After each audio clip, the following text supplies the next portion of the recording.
안녕하십니까. 4월 29일 금요일 말씀 묵상 함께 시작하겠습니다. 주님의 사랑과 은혜가 우리 가운데 가득해서 우리 마음속에 넘치는 기쁨을 품고 하루를 살아갈 수 있기를 간절히 기도합니다. 오늘 본문은 시편 148편입니다. 하나님을 찬양하라는 메시지만으로 가득 차 있는 본문이어서 메시지는 하나밖에 없는 거 아닌가 싶은 그런 본문인데요. 이것을 읽어보면서 우리가 함께 찬양하는 마음을 가져볼 수 있으면 좋겠다, 그런 생각이 들고요. 그 가운데에서 우리가 어떤 존재로 지음을 받았는가, 하나님께서 우리를 어떤 존재로 이 세상 가운데 두셨는가를 확인할 수도 있을 것 같습니다. 그럼 함께 말씀을 보겠습니다. 할렐루야! 하늘에서 여호와를 찬양하며 높은 데서 그를 찬양할지어다. 그의 모든 천사여 찬양하며 모든 군대여 그를 찬양할지어다. 해와 달아 그를 찬양하며 밝은 별들아 다 그를 찬양할지어다. 하늘의 하늘도 그를 찬양하며 하늘 위에 있는 물들도 그를 찬양할지어다. 그것들이 여호와의 이름을 찬양하면 그가 명령하심으로 지음을 받았음이로다. 그가 또 그것들을 영원히 세우시고 패하지 못할 명령을 정하셨도다. 너희 용들과 바다여 땅에서 여호와를 찬양하라. 불과 우박과 눈과 안개와 그의 말씀을 따르는 광풍이며 산들과 모든 작은 산과 과수와 모든 백향목이며 짐승과 모든 가축과 기는 것과 나는 새며 세상의 왕들과 모든 백성들과 고관들과 땅의 모든 재판관들이며 총각과 처녀와 노인과 아이들아 여호와의 이름을 찬양할지어다. 그의 이름이 홀로 높으시며 그의 영광이 땅과 하늘 위에 뛰어나심이로다. 그가 그의 백성의 뿔을 높이셨으니 그는 모든 성도 곧 그를 가까이 하는 백성 이스라엘 자손의 찬양받을 이시로다. 할렐루야. 네, 할렐루야로 시작해서 할렐루야로 끝나는 할렐루야 시편 5편, 146편부터 150편까지죠.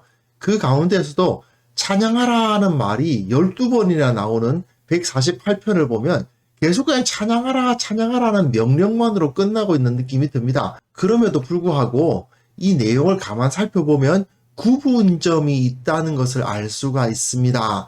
1절부터 6절까지는 하늘에 속한 것들을 바라보면서 찬양하라고 명령을 해요.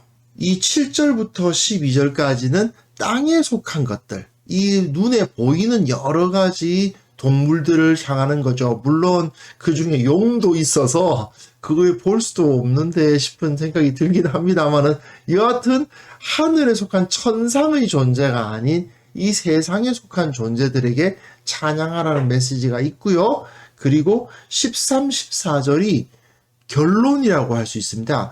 이 두 절을 향해서 이 앞에 속한 이 모든 12구절이 다 힘을 더해주는 듯한 그런 느낌을 주는 본문이 바로 시편 148편입니다. 본문 보시면요. 자, 1절부터 6절까지 하늘에서란 말이 나오죠. 하늘로부터, 그런 뜻입니다. 그리고 높은 데서 그를 찬양할지어다. 하늘, 높은 데, 이것은 우리 눈에 보이지 않는 천상의 세계를 의미하는 거죠. 그래서 천사여 찬양하라. 군대여, 여기서 군대는 사람 군대가 아니고 천군 천사들을 의미하는 것입니다. 하늘에 속한 천사들의 군대입니다. 그리고 해와 달, 이건 물론 하늘에 속해 있긴 하지만 볼 수 있는 대상이죠. 하지만 이 당시에는 이 해와 달이 어떤 특별한 존재라고 생각을 했기 때문에 이 땅에 속하지는 않은, 천사같이 눈에 보이지 않는 어떤 것은 아니지만 나름대로 어떤 의미를 가지고 있다고 보았기 때문에 이렇게 노래를 하는 거죠. 밝은 별들아 다 그를 찬양할지어다. 해, 달, 별. 그리고 하늘의 하늘도 그를 찬양하며 하늘 위에 있는 물들도 그를 찬양할지어다 되어 있는데, 이 당시에는 하늘이 3층 천이라고 생각을 한 거예요. 그래서 성막을 보시면 그 하늘을 상징하는 문이 3개가 있잖아요. 뜰로 들어가는 문, 성소로 들어가는 문, 그리고 지성소로 들어가는 문. 문이 3개가 있고 각 문들은 다 흰색 배실에다가 청색, 자색, 홍색 실로 공교히 짠 문으로 이루어져 있죠. 그러다 보니까 하늘을 상징하는데 하늘의 하늘들도 있고 그 하늘 위에 물도 있다고 생각을 했어요. 마치 저 하늘 위에는 지금 우리 눈에 보이고 있는 이 세상과 같은 존재가 그대로 있다라고 생각을 한 거예요. 그러다 보니까 하늘의 하늘들도 그를 찬양하며 하늘 위에 있는 물들도 그를 찬양하라. 그것들이 여호와의 이름을 찬양함은 그가 명령하심으로 지음을 받았음이로다. 저 하늘에 있는 것들도 하나님께서 말씀으로 창조하셨다라는 거죠. 그리고 그가 또 그것들을 영원히 세우시고 폐하지 못할 명령을 정하셨도다라는 표현을 써서 하나님께서 그 하늘에 속한 모든 것들을 다스리고 계신다. 결국은 하늘에 속한 모든 것, 저 태양이 뜨고 지고 달이 차고 이지러지는 그 모든 것이 다 하나님의 법도에 의해서 이루어진다라고 보았어요. 이 당시 주위의 나라들, 우상을 숭배하는 나라들은 그렇게 생각하지 않았죠. 그들은 각각이 다 신이라고 생각을 했습니다. 해도 신이고 달도 신이고 별도 신이고. 그러나 성경은 하나님께서 저 하늘에 속한 것들까지 다 말씀으로 창조하셨다라고 노래하죠. 그렇기 때문에 하늘에 속한 그 어떤 것도 우리가 숭배할 대상은 안 되는 것입니다. 그것은 그저 우리와 똑같은 피조물에 불과한 것이죠. 이후에 시인은 다시 눈을 돌려서 땅을 바라봅니다. 땅에서 여호와를 찬양하라 되어 있잖아요. 1절 다시 한번 보세요. 하늘에서 높은 데서란 말을 했는데, 그런데 7절에서는 땅에서라는 표현을 쓰면서 단락이 나뉜다, 연이 나뉜다라고 볼 수 있죠. 그런데 용들과 바다요. 용? 네. 그 당시에는 바다에 큰 용이 산다고 생각을 했습니다. 눈으로 보지도 못했지만 어쨌든 그 용들과 바다가 온 땅에 가득한 물들이 땅 위에 놓여져 있는데 그것들에게 여호와를 찬양하라고 명령하는 것이죠. 그리고 불과 우박과 눈과 안개, 이것은 하늘에 속한 거 아니었나 싶은 생각이 들지만 눈에 들어오고 그 모든 것이 땅으로 임하는 것이기 때문에, 그래서 이런 광풍 같은 것도 마찬가지죠. 하늘에 속한 것처럼 보이지만 이 땅에 영향력을 미치는 여러 기상 현상들까지 하나님을 찬양하라고 말하고 있는 것이죠. 그리고 산들과 모든 작은 산과 과수와 모든 백향목이며, 네, 내려오고 있죠. 큰 산들, 그리고 나무들, 짐승과 모든 가축과 기는 것과 나는 새며 세상의 왕들과 모든 백성들과 고관과 땅의 모든 재판관들이여. 이제는 자연 만물들 중에서도 사람들, 총각과 처녀와 노인과 아이들까지 모두 다 어떻게 하라고요? 여호와를 찬양하라. 저 우리 눈에 보이지 아니하는 천상세계에 속한 자들아, 여호와를 찬양하라. 우리 눈에 보이고 우리의 현실 세계에 존재하는 것으로 여겨지는 여러 가지 이 땅에 속한 것들아, 여호와를 찬양하라. 하늘과 땅에 속한 모든 존재는 다 여호와 하나님만을 찬양해야 한다. 이 세상에는 어떠한 다른 신도 존재하지 않으며 오직 하나님 한 분만이 우리를 다스리시는 왕이시고 신이시다. 그런데 이후에 이 13절, 14절이 상당한 중요성을 가져요. 여호와의 이름을 찬양할지어다 라고 노래하면서 약 약간 어조가 바뀝니다. 그의 이름이 홀로 높으시며 그의 영광이 땅과 하늘 위에 뛰어나심이로다. 결론처럼 보이죠? 땅과 하늘. 지금까지 하늘에 있는 것들아 찬양하라, 땅에 있는 것들아 찬양하라 그렇게 노래했는데 하나님께서 그 이름이 홀로 높으시다. 다른 우상들은 섬길 수가 없다. 오직 여호와 하나님의 이름만이 찬양을 받아야 한다. 이렇게 노래를 하고 있는 것입니다. 그 영광이 땅과 하늘 위에 뛰어나시다. 이렇게 노래한 후에 마지막 부분. 그가 그의 백성의 뿔을 높이셨으니 백성 이스라엘 자손의 찬양받을 이시로다. 한번 이 노래를 상상을 해봅시다. 이 시인이 하나님의 말씀을 대언하면서 하늘에 속한 것들에게 하나님을 찬양하라고 명령을 하고 땅에 속한 것들에게 하나님을 찬양하라고 명령을 해요. 그리고 맨 마지막에 이스라엘 자손의 찬양받을 이시라고 노래를 해요. 하나의 큰 합창단을 한번 상상해 봅시다. 첫년에서는 하늘에 속한 것들이 찬양을 해요. 둘째 년에서는 땅에 속한 것들이 찬양을 해요.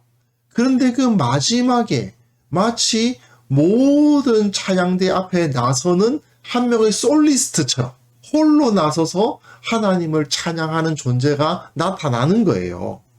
하늘에 속한 모든 것과 땅에 속한 모든 것 가운데 어떻게 보면 작아 보이고 별것 아닌 것처럼 보일 수 있지만 가장 주목받고 가장 영광을 받는 그런 존재가 있다. 마치 큰 합창단 가운데 한 명 나서서 혼자 노래를 부르는 솔리스트와 같은 그러한 지위를 가진 존재가 있는데 그게 누구입니까? 예, 이스라엘입니다. 하나님의 백성인 것이죠. 우리가 하늘에 속한 것들이 하나님을 찬양하고 있는 것을 보지는 못하지 않습니까? 그리고 땅에 속한 것들이 하나님을 찬양하고 있다고는 하지만 그걸 느끼긴 어렵죠. 하지만 우리는 하나님을 찬양하고 있습니다. 매주 예배마다 매일 아침마다 기도하고 말씀을 묵상하는 그 시간마다 하나님을 찬양하고 있죠. 그게 어떤 의미를 가지는가? 온 세상 만물 모든 것들이 다 홀로 영광 받으실 하나님께 찬양을 하고 있는데 하나님의 백성 우리들은 그 중에서도 특별한 존재, 솔리스트와 같은 존재, 하나님께서 특별히 관심을 가지고 사랑하시는 존재로서 하나님께 찬양을 올리고 있다. 그러므로 우리는 하나님 앞에서 영광스러운 존재다. 참 존귀한 존재다. 귀한 존재다. 내가 하나님께 예배할 수 있다는 이 자체가 우리들에게 얼마나 엄청난 영광인지 모른다. 이런 사실을 여기서 보여주고 있는 거죠. 그러니까 이스라엘이 하나님께 예배하고 제사를 드리고 함께 찬양한다는 것 자체가 우리의 그 영광, 그 가치, 높음을 나타내는 증거다라고 볼 수 있습니다. 그래서 그가 그의 백성의 뿔을 높이셨다. 이런 표현을 써서 우리가 영광스러운 존재가 되었다라고 노래하고 있는 것이죠. 하나님께서는 만물로부터 예배를 받으시기에 합당하십니다. 그런데 우리가 그 만물 가운데 특별한 존재가 되었다는 사실, 그것을 예배를 통해서 확인할 수 있는 거예요. 영적으로 침체되게 되면요, 사람들은 예배 시간에 모여서 찬송하는 것을 그냥 종교적인 의무 정도로 여기게 되고요. 굳이 안 해도 되는 것들 또는 그다지 큰 의미가 없는데 해왔으니까 하는 것들 정도로 여기게 되는 경우가 많습니다. 하나님께서 우리를 이 온 세상 가운데 특별한 존재로 삼으셨다는 사실을 잊어버리고 내가 이 예배하고 있는 시간 자체가 그 특별해진 하나님 앞에서 존귀한 존재가 되었기 때문에 가능하게 되었다는 사실을 잊어먹고 그냥 심드렁하게 와서는 앉았다 일어났다 노래 부르는 그렇게 그 영광스러움을 잊어버리게 되곤 하죠. 이것은 모두 다 우리가 영적으로 하나님으로부터 멀어졌을 때 말씀의 진리, 그 기도의 열심으로부터 멀어졌을 때 나타나는 가장 대표적인 현상이 아닌가 생각이 됩니다. 이제 우리가 시편 148편을 묵상을 했지 않습니까? 이걸 통해서 우리가 하나님을 예배한다는 것이 얼마나 귀중한 것인지를 확인할 수 있었으면 좋겠습니다. 그리고 또 주일날 예배하지 않겠습니까?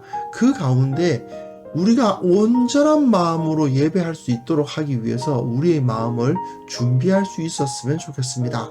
그리고 이렇게 매일 그리 길지 않은 시간 말씀을 묵상하고 기도하는 시간을 갖는데요. 이것이야말로 우리에게 주어진 하나님께서 주신 가장 영광스러운 시간이요, 영광스러운 활동이다. 그 사실을 확인하는 그러한 기도 시간 가질 수 있었으면 좋겠습니다. 함께 기도하겠습니다.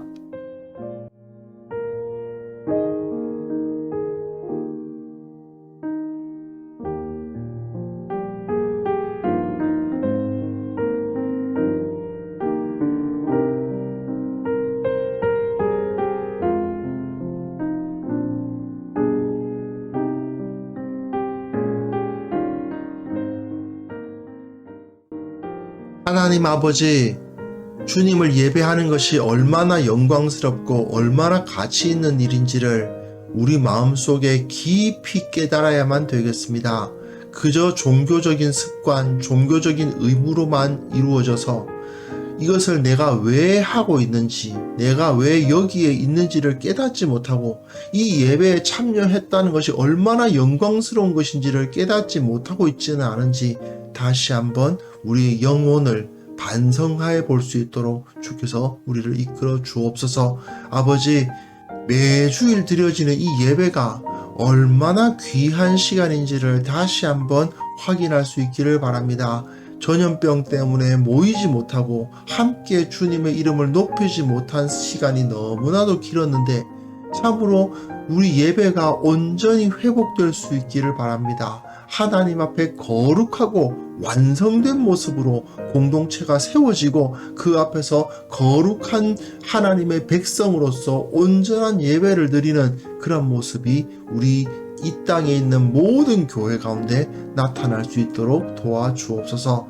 특별히 이 땅에 있는 교회들을 위해서 기도합니다. 이 세상 가운데 소금과 빛의 역할을 감당해야 될 터인데 그러기 위해서는 매주일 모일 때마다 주님으로부터 말씀을 듣고 주님의 성령의 은혜를 받고 온전히 변화받아 다시 세상으로 흩어져 나아가야 된다는 사실을 깨닫게 하여 주시고 참으로 우리가 예배하고 말씀을 묵상하고 기도할 때에 주께서 영적인 능력을 부어주셔서 우리가 이 세상 가운데 흩어졌을 때 선한 영향력을 끼치고 빛이 되고 소금이 되는 그러한 참 주님의 제자로서 설 수 있도록 도와주옵소서. 아버지, 오늘 하루 주님께 온전한 영광을 드리는 하루가 되기를 원합니다. 우리가 행하는 모든 일이 다 주님 앞에 거룩한 시간이 될 수 있기를 바랍니다. 주님께서 은혜 위에 은혜를 내려주시고 우리 가운데 임재하여 주시고 그 영적인 능력을 우리 가운데 온전히 허락하여 주셔서 이 세상 가운데서 승리하며 기뻐하며 감사하며 기도를 쉬지 않는 그러한 하루가 될 수 있도록 주께서 은혜 베풀어 주옵소서. 주님께 영광을 돌리오며 예수 그리스도 이름으로 기도합니다. 아멘.